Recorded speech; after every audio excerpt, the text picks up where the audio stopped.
Diabetes রোগীর একটি common জিজ্ঞাসা বা সাধারণভাবে অনেক ক্ষেত্রেই পেশেন্টরা জিজ্ঞেস করেন যে আমার রক্তে গ্লুকোজের মাত্রা এখন নিয়ন্ত্রণে আছে, সুতরাং ওষুধ আমার কি বন্ধ করে দিতে পারবো কিনা।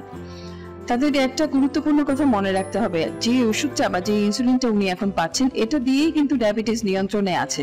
সুতরাং এই ওষুধটা যদি আমরা বন্ধ করে দেই তাহলে কিন্তু এই নিয়ন্ত্রণ কিন্তু আর থাকবে না। সুতরাং যে ওষুধটা বা যে গ্লুকোজের মাত্রাটা আমরা নিয়ন্ত্রণ রাখতে পারছি ওষুধ বা ইনসুলিনের মাধ্যমে, সেই ইনসুলিনের ডোজটা ওইভাবেই আমরা মেনটেন করবো। তবে এর সাথে সাথে অবশ্যই একটা জিনিস মনে রাখতে হবে, হোম গ্লুকোজ মনিটরিং বা বাসায় গ্লুকোমিটারের সাথে গ্লুকোজের মাত্রা অবশ্যই নিয়মিত মেপে যেতে হবে। সাধারণভাবে যাতে গ্লুকোজের মাত্রা সুনিয়ন্ত্রিত থাকে 7 থেকে 10 দিন পর পর একদিন উনি সারাদিনের ব্লাড সুগার প্রোফাইল করবেন। কিভাবে? যেমন খালি পেটে নাস্তা খাওয়ার 2 ঘন্টা পর, দুপুরে খাওয়ার 2 ঘন্টা পর এবং রাতে খাওয়ার 2 ঘন্টা পর। এতে যদি গ্লুকোজের মাত্রা সুনিয়ন্ত্রিত থাকে তাহলে অবশ্যই ডোজটা একই নিয়মে চলতে থাকবে, কারণ এই গ্লুকোজ মাত্রাটা মেনটেন করার জন্য এই ওষুধের মাত্রাটা ওনার প্রয়োজন।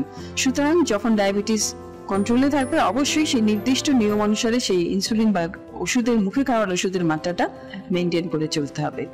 আমার এই চিকিৎসা যিনি এখন ভালো আছেন, এমন সিচুয়েশন হতে পারে কোনো অসুস্থতা বা কোনো কারণে ওনার রক্তের গ্লুকোজের মাত্রাটা বেড়ে গেল, সেই ক্ষেত্রে কিন্তু ওষুধের ডোজটাও আবার অ্যাডজাস্ট করে নিতে হবে বা বাড়িয়ে নিতে হবে।